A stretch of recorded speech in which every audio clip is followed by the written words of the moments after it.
ጤና ይስጥልን እንደምን አላችሁ እንደምን ዋላችሁ ሁላችሁም ባላችሁበት ሰላሙን ጤናን እንመኝላችኋለን። ዛሬ አዳዲስ መረጃዎችን እናቀበላችኋለን። እነዚህ አዳዲስ መረጃዎች ለዛሬ ያልናቸው በርካቶች ናቸው። በተለይ በኢትዮጵያ ሕዝብ ላይ እየተጫነ ያለው ጫናና በኢትዮጵያ ሕዝብ ላይ እየተሰራፋ የመጣው የኢትዮጵያ ሕዝብ ሊሸከመው ከሚችለው አቅም በላይ የሆነበት የኑሮ ውድነት፣ ጦርነት እና ሌሎችንም ዘገባዎችን በአንድነት አጣምረን እንነግራችኋለን። ስርዓት ወቅት ላይ የተፈጸሙ ከባድ የሆኑ የሰብአዊ መብት ጥሰቶችንም አጋልጠን እናካፍላችኋለን። ጤና ይስጥልን በድጋሚ እንደምናላችሁ ውድ አድማጭ ተከታታዮቻችን፣ አሁን በቀጥታ ወደ ፕሮግራሙ እንመራችኋለን።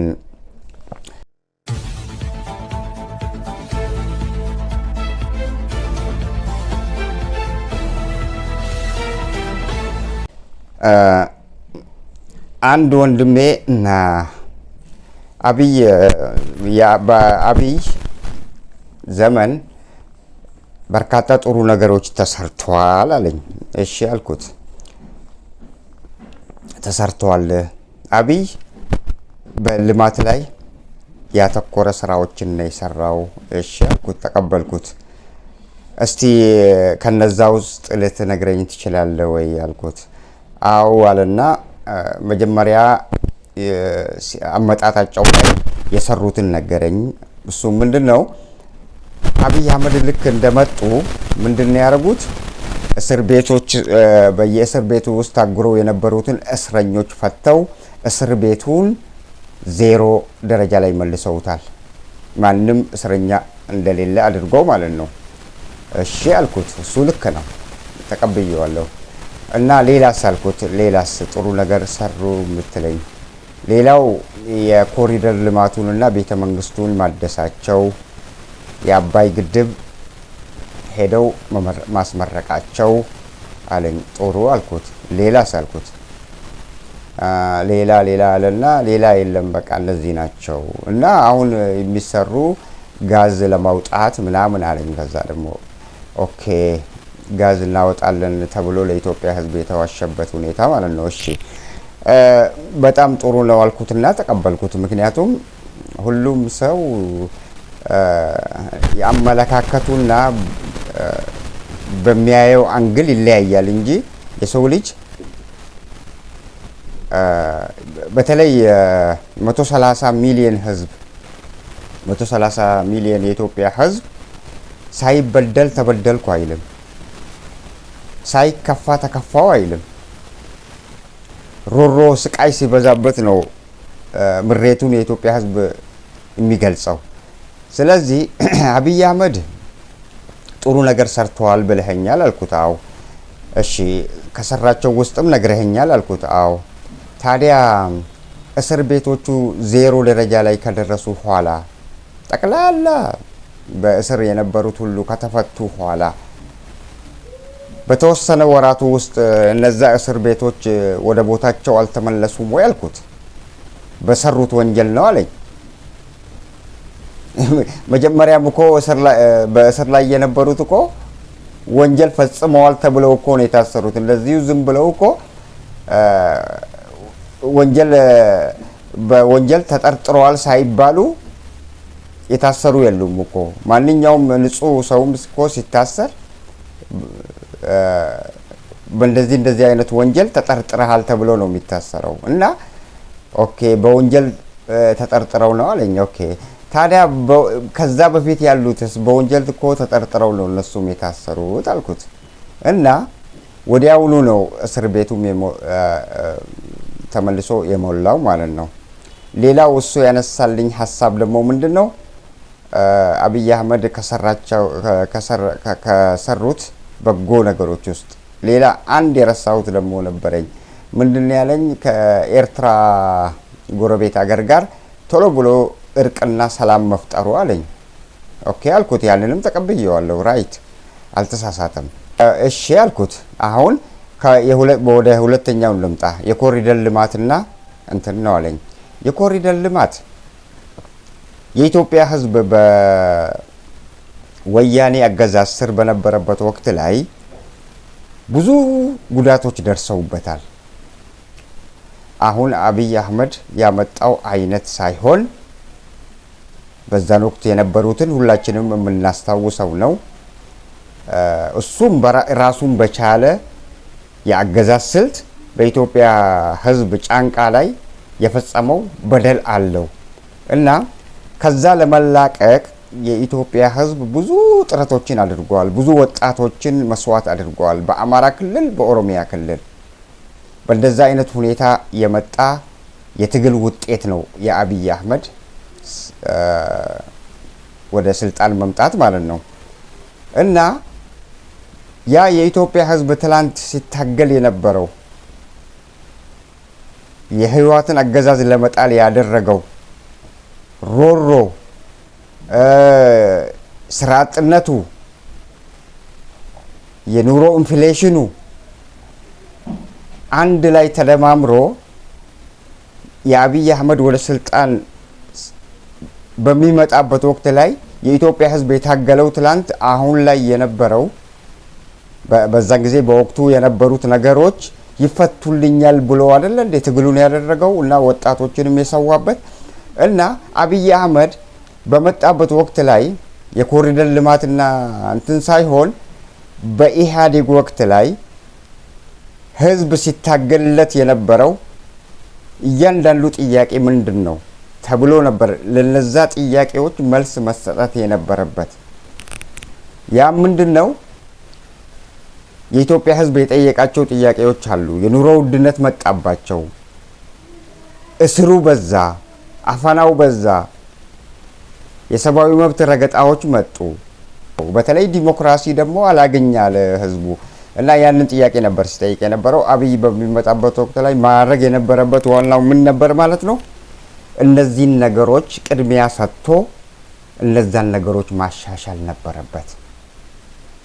እሱ ግን ያንን ሳያደርግ የኢትዮጵያ ህዝብን ጥያቄዎችን አንድ በአንድ በአማራ ክልል ያለውን፣ በትግራይ ክልል ያለውን፣ በኦሮሚያ ክልል ያለውን፣ በሶማሌ ክልል ያለውን፣ በቤኒሻንጉል ጉሙዝ ክልል ያለውን እነዛን ጥያቄዎች አንዳቸውንም ሳይመልስ ለአንዳቸውም እልባት ሳይሰጥ ቀጥታ የገባው ቤተ መንግስቱን ማደስ፣ የኮሪደር ልማት የህዝቡ ጥያቄ አልነበረም። እሱ የህዝቡ ጥያቄ ቤተ መንግስቱ አያምርም አላለም። የኢትዮጵያ ህዝብ ቤተ መንግስቱ ተሰባብረዋል፣ ከውጪ ስታይ በጣም እርጅና የተጫጫነው ግቢ መስሏል ያለ ሰው የለም። ግድግዳው አላማረም፣ ቀለሙ አላማረም ያለ ሰው የለም። ነገር ግን የኢትዮጵያ ህዝብ ጥያቄው የኑሮ ውድነት፣ ገንዘቡ የመግዛት አቅሙ ዜሮ ደረጃ ላይ ደርሷል፣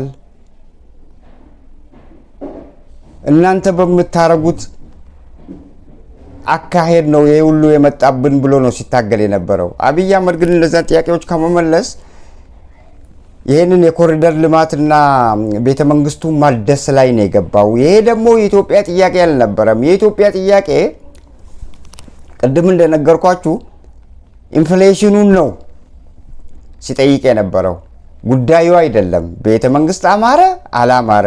የኢትዮጵያ ህዝብ ጥያቄም አልነበረም። እሱ ወደዛ ነው የገባው። ይህን ደግሞ ጥሩ ነገር ሰሩ ብለን እንደ አመጣጣቸው ጥሩ ነገር ሰሩ ብለን የምንፈርጅበት አንዳችም ሁኔታ አይኖረንም ማለት ነው። እና ወደዛ እንመለስ። የኮሪደር ልማት የተባለው የኢትዮጵያ ህዝብ መንገድ ተበላሸብኝ፣ የሚሄድበት መንገድ አስጠላ፣ ወይ ደግሞ የሚሄድበት መንገድ አላስኬዳለኝ፣ ጭቃማ ሆነብኝ ብሎ ሮሮውን አላሰማም። ያም ያለ አግባብ የተሰራ ነው በራሳቸው ፍቃድ። የኢትዮጵያ ህዝብ እንደገና ዛፍ ተከላ ውስጥ ገቡ። ዛፍ ተከላን የኢትዮጵያ ህዝብ ፍላጎቱ አይደለም። በየገጠር አካባቢው በየከተማው የሚፈልግ ሰው ዛፍ ይተክላል። የኛ ህዝብ ገበሬ ነው። ከ175% ገበሬ ነው፣ ይተክላል። ችግራችን ዛፍ አልነበረም። ዛፍ ፍሬ አይሰጠንም፣ የምንበላውን ፍሬ አይሰጠንም። እና ይህንንም እንደ ጥሩ ነገር አልወስደውም አልኩት። ሁለተኛ ላይ መጣን። ሶስተኛ ላይ መጣው የኤርትራና የኢትዮጵያ ጉዳይ። በእርግጥ የኢትዮጵያና የኤርትራ ጉዳይ እሱ ለፌክ ወይ ደግሞ ለማስመሰል ያደረገው ታክቲካዊ ቢሆን እንኳን በወቅቱ የዓለምን ሕዝብም ቀልብ ስቦ ነበር።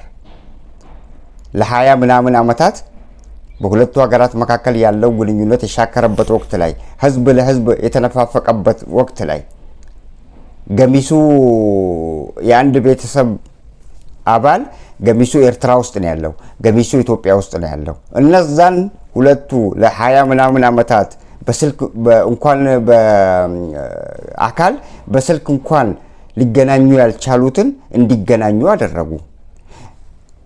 በረራ ከኢትዮጵያ አዲስ አበባ ከተማ አስመራ እንዲበር ተደረገ። ህዝብ ለህዝብ ግንኙነት ተፈጠረ። ወዲያውኑ ግን ሻከረ። ወዲያውኑ ከስምምነት ጦርነትም አይባል ጸብም አይባል በደፈናው ስምምነታቸው አበቃ። በምን እንዳበቃም እነሱ ያውቁታል። እና አብይ እዚህ ላይ ምንም የሰራው ጥሩ ነገር የለም አልኩት። እና ከጥሩ ማለት ጥሩ ነገር ከሰሩት ተብሎ ከሚጠቀስላቸው ነገሮች ውስጥ አሁን የጠቀስናቸው ሁሉ ጥሩ ነገሮች አይደሉም። ምክንያቱም የኢትዮጵያ ሕዝብ ጥያቄ አልነበረም። ሁለተኛው ግን ጥሩ ናቸው ተብለዋል። በሶስተኛ ደረጃ ላይ ያለው ከኤርትራ ጋር ማስማማቱ ግን ወዲያውኑ ተመልሶ ሻከረ። እሱ ደግሞ ጥሩ ልንለው አንችልም፣ ምክንያቱም ዘላቂነት አልነበረውምና። ሌላው ደግሞ የአባይ ግድብም ቢሆን የመሰረት ድንጋዩን የጣሉት አፈሩ ይቀላላቸውና የቀድሞው የሀገራችን ጠቅላይ ሚኒስቴር ነበሩ፣ መለስ ዜናዊ ናቸው የመሰረት ድንጋዩን የጣሉት። እና እሱ አብይ ትልቁ ያጠፋው እዚህ ጋር ግንባታውን ማስመረቅ ጥሩ ነገር ሆኖ ሳለ ግንባታውን ያፋጥኑ የነበሩት ግንባታውን ይገነቡ የነበሩትን ታላቁን የግድቡን መሐንዲስ ገደላቸው።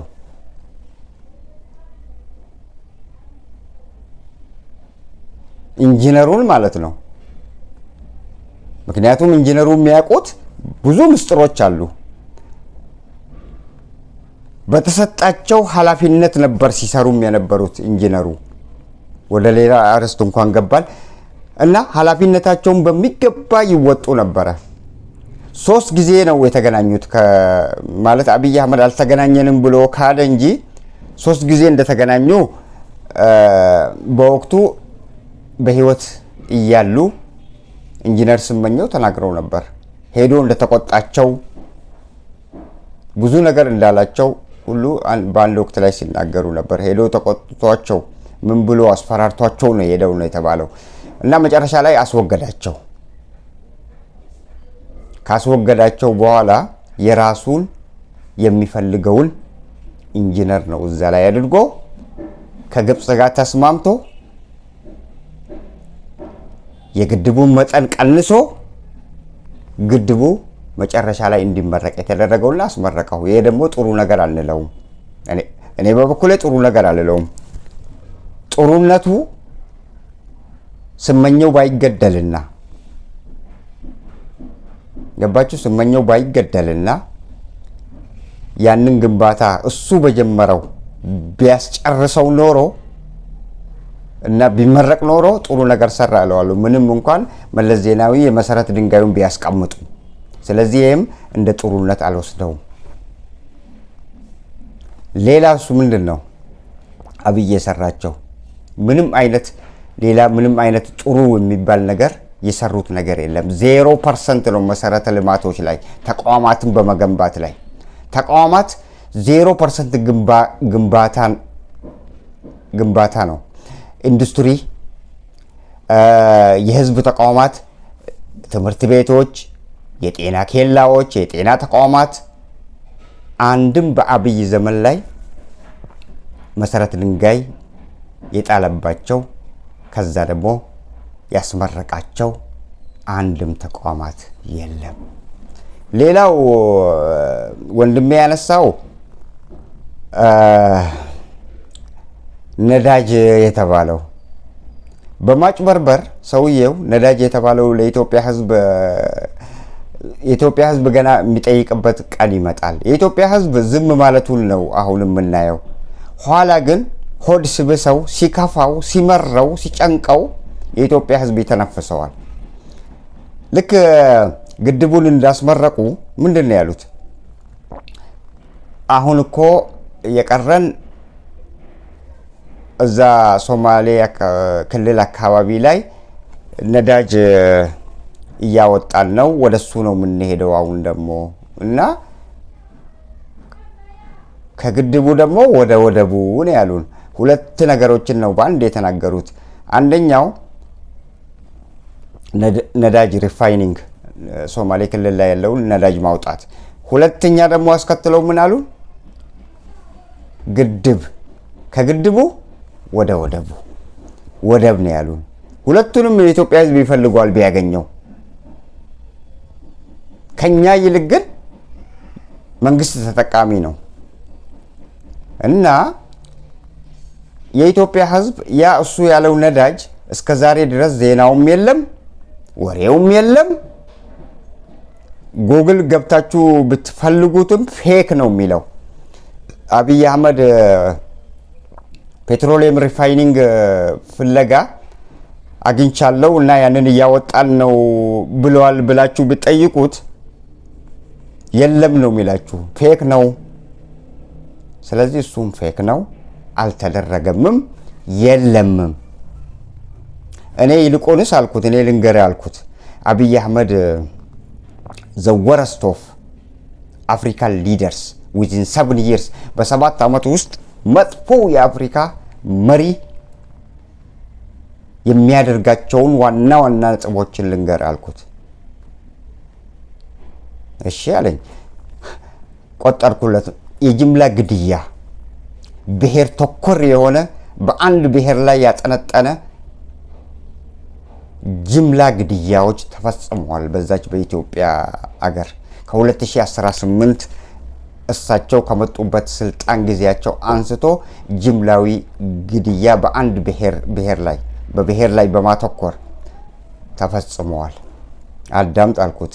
ጾታዊ ጥቃቶች በአንድ ማህበረሰብ ላይ ተፈጽመዋል አልኩት እና የጦር ወንጀሎች ሁሉ የጦር ወንጀሎች በርካታ ናቸው። በጦር ወንጀሎች ውስጥ ጾታዊ ጥቃት አለ፣ የጅምላ ግድያ አለ፣ አስገድዶ መድፈር፣ ሁሉም አይነት የጦር ወንጀሎች በአብይ አህመድ ዘመን በአንድ ብሔር ላይ ተፈጽመዋል አልኩት። በአማራ ክልልም በትግራይም። ሌላው የሚዲያ አፈና፣ ሚዲያዎች ታፍነዋል፣ ጋዜጠኞች ከአገር ተባረዋል፣ ጋዜጠኞች መብት ተነፍገዋል። ሌላው ደግሞ የፖለቲካ ፓርቲዎች ከአገር ተሰደዋል፣ እውቅናቸው በአብይ ዘመን ተሰርዘዋል። በተለያዩ የክልል ከተሞች አዳዲስ ጦርነቶች ተከፍተዋል። በአማራ ክልል፣ በኦሮሚያ፣ በትግራይ። ሌላውስ ልክ ስልጣን ላይ እንደመጡ የአገሪቱን ጀነራሎች ግድያ ተጠያቂ ያደርጋቸዋል። ያም ተፈጽመዋል። እነ ሰዓረ መኮንን እነ ገዛኢ አበራ ተገለዋል። በዛኑ ቀን ደግሞ የአማራ ክልል ባለስልጣናት ተረሽነዋል፣ ተገለዋል። ሌላው የዜጎች መብት ተጥሷል። ዜጎች መብት የላቸውም ዛሬ ላይ። በየክልሉ በእያንዳንዱ ክልል ውስጥ ሰው ያልሞተበት ሰው ያልተገደለበት ክልል የለም። በታክቲካዊ በሆነ አገዳደል ስልት ሰው ተገሏል። ሌላው በኢህአዴግ ወቅት ላይ ያልተደረገው በኢትዮጵያ ሕዝብ ላይ አሁን ድረስ እየተደረገ ያለው ሰላማዊ የሆኑ ዜጎች በድሮን እየተገደሉ ነው፣ ተገለዋልም። ይህ ሁሉ አብይ አህመድ መስራታቸው ከአፍሪካ መሪዎች በ7 ዓመት ውስጥ ነው የጦር ወንጀልም የሰሩት። በ7 ዓመት ውስጥ ነው የድሮን ድብደባም ያካሄዱት።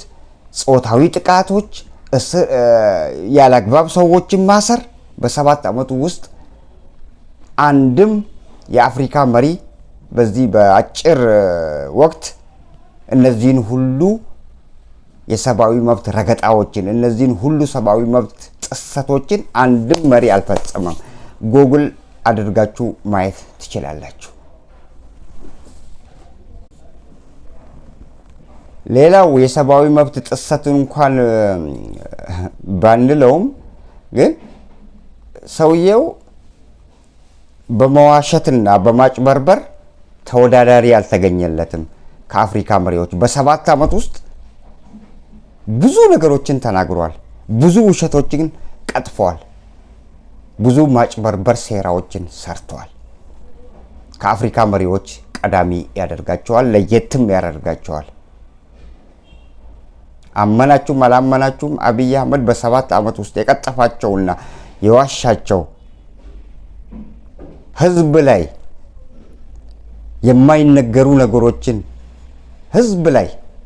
የማይነገሩ ነገሮችን እየተናገረ ሰውየው ጤነኛ ነው እንዴ እስከመባል ደረጃ የደረሰ ሰው ነው።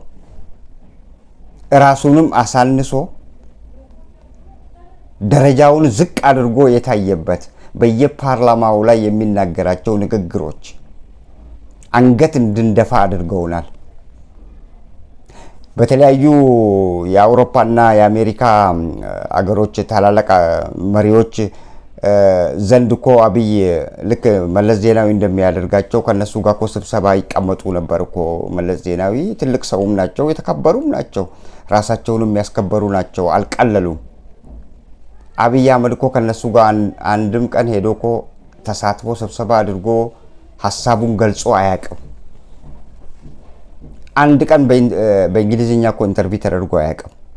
መለስ ዜናዊ እኮ በፈለከው መንገድ ብትመጣ ችግራቸው እንዳለ ሆኖ ህዋቶች ግን መለስ ዜናዊ ብሪሊያንት ናቸው። እሳቸውም ብንጠላቸው እሳቸው ያደረጉትንም ብንጠላ ዛሬ በጣም ብሪሊያንት ናቸው። ኢትዮጵያን ያኮሩ መሪ ናቸው ለማለት ያስችላል። አብይ አህመድ ግን ኢትዮጵያን ካወረዱ በ7 ዓመት ውስጥ ኢትዮጵያን 0 ደረጃ ላይ ካደረሱ መሪዎች ቀዳሚ ያደርጋቸዋል። በጄኖሳይድ በሁሉ ነገር ቅጥፈታቸውስ እና ሌላው ደግሞ የሰብአዊ መብት ጥሰቶች ያለ ገደብ ተጥሰዋል ኢትዮጵያ ውስጥ። አሁን ድረስ የሰብአዊ መብት ጥሰቶች ቀጥለዋል። ምርጫን በታክቲካዊ ዘዴ ማራዘም። ያኔም እንደምታስታውሱት ኮሮና መጣና ኮሮና ቢመጣም ትግራዮች በወቅቱ ኮሮና አለ እናቃለን፣ ነገር ግን ዲስታንሳችንን በአንድና በአንድ ሰው መካከል ያለውን ርቀት ጠብቀን ማስክ አድርገን ምርጫ ልናካሄድ እንችላለን፣ አትችሉም፣ ከኛ በላይ ታውቃላችሁ ወይ ነው የተባሉት። እንግዲህ ከናንተ በላይ እናውቃለን፣ በክልላችን የምናዘው ራሳችን ነን ብለው ነው ምርጫውን ያካሄዱት። እሱ በዛ ሰበብ አራዘመና በዛ ሰበብ ያንን ሰበብ አድርጎ ጊዜው በተራዘመበት ወቅት የምርጫ ፓርቲ አመራሮችን ከአገር አሳደዳቸው። የምርጫ ፓርቲ አመራሮች ታሰሩ። ገሚሱ ከሀገር ወጣ። እነ እስክንድር ነጋ፣ እነ ጀዋር መሐመድ እና ሌሎችም ከሀገር ተባረዋል። እነ ልደቱ እያለ ሁሉ ከሀገር ተባረዋል። እውቅናቸው ዛሬ ተሰርዟል። እውቅናቸው ዛሬ ድረስ የለም። በህወሓት ወቅት ላይ በወቅቱ በቀድሞ አገዛዝ እነዚህ ለምርጫ የሚሳተፉ የፖለቲካ ፓርቲ መሪዎች የፖለቲካ ፓርቲዎች እውቅና ተሰጥቷቸዋል። በመለስ ዜናዊ ነው የተሰጣቸው። እውቅና ተሰጥቷቸዋል። ሰላማዊ ሰልፍ የማድረግ ህዝብን የመሰብሰብ የማደራጀት መብት ነበራቸው። የመናገር በሬዲዮ ወጥተው ሀሳባቸውን የመግለጽ በጋዜጣ ማተም ይሄ ሁሉ መብታቸው አልተነፈገም። አብይ አህመድ መጥቶ ግን መብታቸውን መጀመሪያ ያደረገው ምንድነው? እውቅናቸውን እንዲያጡ አደረጋቸው። ከሀገር አሳደዳቸው። ከዛ በኋላ ምርጫውን ራሱ ተወዳድሮ ራሱ አሸናፊ ሆኖ የሀገሪቱ መሪ ተብሎ ራሱን ሰየመ ማለት ነው። ሌላው የፓርላማ ህግን በመጣስ አንደኛ ናቸው ከአፍሪካ መሪዎች። በ7 ዓመት ውስጥ የፓርላማን ህግ ያልጠበቁና ፓርላማ ላይ እጅ የታጠቡ እንደ አብይ አህመድ የለም። ፓርላማ ላይ እጃቸውን የታጠቡት ፓርላማ ሲሰበሰብ ሁላችንም እንደምናውቀው ፓርላማ ላይ የፓርላማ አባላት አንድ በአንድ ሀሳባቸውን ይገልጻሉ። ሀሳባቸውን በሚገልጹበት ወቅት ላይ ሀሳባቸው ይሰበሰብና ጠቅላይ ሚኒስቴሩ መጥተው በእነሱ ሀሳብ ላይ መልስ መስጠት፣ አስተያየት መስጠት። ፓርላማው የሚያጸድቀው ፓርላማ ነው። ዛሬ ላይ ግን አንድን ነገር የሚያጸድቀው ፓርላማ ሳይሆን አንድ ሰው ብቻ ነው፣ ጠቅላይ ሚኒስቴሩ። የሹምሽር አባት ሆነዋል። የሹምሽር አለቃ ተብለዋል። በዚህ ነው ቀዳሚ ሆነው ከአፍሪካ መሪዎች ለየት የሚያደርጋቸውና በ7 ዓመት ውስጥ የአፍሪካ መሪዎች ካልሰሩት በላይ ካላደረጉት በላይ የተጓዙት ጠቅላይ ሚኒስቴር አብይ አህመድ ናቸው። the worst of all African country in recent year። አሁን በቅርብ ጊዜ አምባገነን መሆን ነው የሚሹት። እንዳውም ብትፈልጉ ጉግል ላይም ብትፈልጉ አምባገነን አመራርን የሚከተሉ ነው ብሎ የሚያስቀምጠው አብይ አህመድን። ዛሬ የተናገሩትን ነገ መድገም የማይችሉ የኢትዮጵያ ህዝብን የሚዋሹ ህዝብ ላይ የሚሳለቁ ለሚሞተውና በየአካባቢው ለሚገደለው ቅንጣት ያህል ርህራሄ የሌላቸው አብይ አህመድ ርህራሄ የለውም። አንድም ቀን ወጥቶ እኮ የኢትዮጵያ ህዝብ እግዚአብሔር ያጽናችሁ ሰው ተገሎባችኋል ብሎ አያውቅም። የሀገሪቱ ጀነራል ተገለው፣ የአማራ ክልል ባለስልጣናት ተገለው የዛን ጊዜ ወጥተው ለይስሙላ ነው የሆነ ነገር የተናገሩት። የሀገሪቱ ጀነራሎች ተገለው እና ሃጫሉ ሁንዴሳ ተገለው ሌሎችም አሉ የሚባሉ ሰዎች ኢትዮጵያ ውስጥ ተገለው ገሚሱ ታስሮ ለተገደለው ግን አንዳች ቀን እግዚአብሔር ያጽናችሁ የኢትዮጵያ ህዝብ ትልቅ ሰው ነው ዛሬ ያጣችሁት ብለው አያውቁም። የትግራዩም ቢሆን የኛ ጀነራሎች ናቸው። የማን ጀነራሎች ናቸው? አንድ ሀገር እስከሆነን ድረስ እስካልተለያየን ድረስ እነ ሰዓረ መኮንንም የሀገራችን ጀነራሎች ነበሩ። ምንም በደልና በዛን ወቅት ላይ ያለው አመራር ነው እኛን የጎዳን። አመራሩን ነው እኛ የጠላ ነው። በኢህአዴግ ዘመን አመራሩ አልሆነንም እንጂ እኛ ከግለሰብ ወይም ደግሞ ከአንድ የሀገሪቱ ጀነራል ምንም አይነት ጸብም ምንም አይነት ጥላቻም የለንም። ስለዚህ በርካታ ሰዎች ተገለውብናል ማለት ነው። በአሁን ሰዓት ላይ ደግሞ መፍትሄው ምንድነው? አሁን ለዚህ ሁሉ መፍትሄው ምንድነው? መፍትሄው ያለው አሁን ላይ ድሮ አገር እንዲህ አይነት ክሪቲካል ደረጃ ላይ ስትደርስ እንደዚህ አይነት መጥፎ የተበላሸ ሁኔታ ላይ ስትደርስ የአገር ሽማግሌዎች ዝም አይሉም፣ ይነሱና አቤቱታቸውን ያቀርባሉ። መንግስትም ያዳምጣቸው ነበር።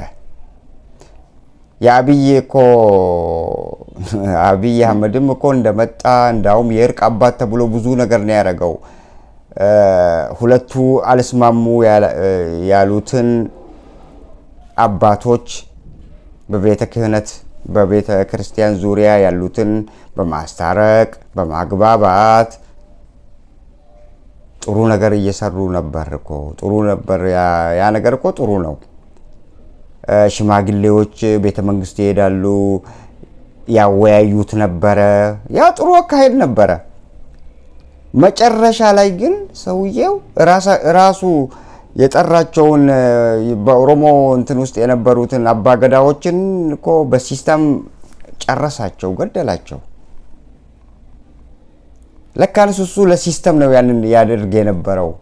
የቤተ ክርስቲያኖችን አባቶች ጠርቶ እንትን ማድረጉ ለሲስተም ነበር። እና ወደ ጉዳዩ እንምጣና ድሮ እንደዛ የአገር ሽማግሌዎች መጥተው ምን ይሻላል፣ አገሪቷ በእርሶ ዘመን እንዲህ አይነት ደረጃ ላይ ደርሳለች፣ ምንድነው መፍትሄው ብለው ይጠይቁ ነበረ። በዚህ ወቅት ላይ መንግስት የሚችለው ከሆነ ኦኬ ይሄንን ጥፋት ብላችኋል፣ እሺ እናስተካክላለን ብሎ የማረም እርምጃን ይወስዳል።